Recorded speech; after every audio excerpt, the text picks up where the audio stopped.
ఆ రోజు నీతో ఈ హెల్మెట్ ఉండుంటే ఇవాళ నువ్వు మాతో ఉండేవాడివని శవం ముందు మనం ఏడవలసిన పరిస్థితి లేకుండా ఉండాలంటే ప్రతి ఒక్కరు హెల్మెట్ వాడాలని విజ్ఞప్తి చేస్తూ ఉన్నాం. విజయవాడ బెంచ్ సర్కిల్ దగ్గర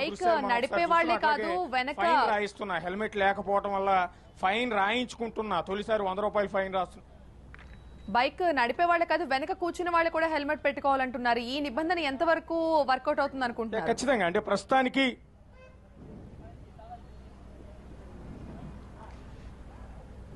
ఆర్టీ అధికారి శ్రీనివాస్ ఉన్నారు ఇక్కడ, ఆయన చెప్తారు. సరే, ఒకటి కేవలం అంటే అమలు అయితే బాగుంది ఇదంతా కూడా, కాకపోతే ఇప్పుడు బండి నడిపే వాళ్ళకైనా వెనక కూర్చున్న వాళ్ళకి కూడా ఖచ్చితంగా హెల్మెట్ ఉండాలనే నిబంధన ఏమైనా ఉందా?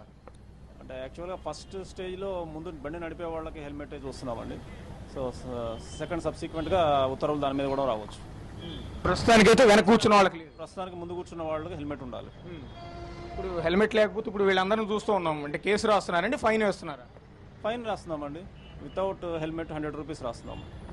ఇంకా ఏమన్నా అదర్ అఫెన్స్ ఉంటే అవి కూడా యాడ్ అవుతాయి. రెండోసారి కూడా మళ్ళీ అదే వాహనం పట్టుబడి హెల్మెట్ లేకుండానే దొరికితే సో ఇది డేటాబేస్లో రికార్డ్ అవుతుందండి ఇప్పుడు రాసిన కేసులన్నీ. సో దాన్ని బట్టి నెక్స్ట్ టైం కేసు రాసినప్పుడు అది చూపిస్తుంది, ఇప్పుడు ఆల్రెడీ కేసు ఉందని. ఆ హిస్టరీని బట్టి ఆఫీస్లో డిసైడ్ చేస్తారు దీని మీద యాక్షన్ ఏం తీసుకోవాలని చెప్పి. ఇప్పుడు 100 రూపాయలు ఫైన్ కట్టింది కూడా ఎంటర్ చేస్తారా ఆ బండి రికార్డ్స్?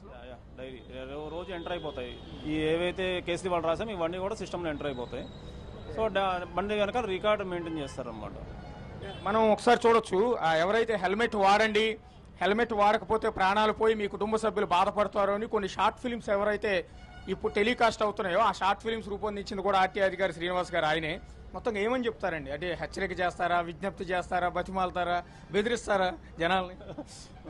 ఏదైతే అవేర్నెస్ ప్రోగ్రామ్ ఉందో అవన్నీ పూర్తి అయిపోయినాయండి. 2 monthsగా అన్ని రకాల అవేర్నెస్ చేస్తున్నాము. సో మోరోవర్ ప్రజల్లో నుంచి కూడా మంచి చైతన్యం ఉంది. మేము పొద్దున్న చూసినా 50% హెల్మెట్స్ ఉన్నాయి. చూడండి, మీరు అందరూ 50% వాలంటరీగా పెట్టుకున్నారు. ఈ కేసులు రాసిన వాళ్ళు కూడా వాళ్ళు మార్నింగ్ అని చెప్పి హెల్మెట్ పెట్టుకోలేదంటున్నారు. వాళ్ళ దగ్గర కూడా ఉందనే కొంతమంది చెప్తూ ఉన్నారు.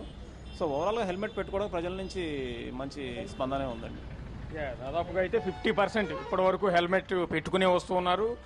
కొంతమంది మాత్రం కొంత పూర్తిగా అవగాహన లేకపోవడం కావచ్చు, హెల్మెట్ ధర ఎక్కువగా ఉండటం కావచ్చు, ఈ నేపథ్యంలోనే చాలా మంది లేకపోవడంతో వాళ్ళకి తొలిసారి ఫైన్ విధిస్తున్న సందర్భాలు కూడా కనిపిస్తున్నాయి. కొంతమంది వాహనదారులు ఉన్నారు. అంటే ఏమంటారండి, హెల్మెట్ నిబంధన వాళ్ళ నుంచి అమలు చేస్తూ ఉన్నారు.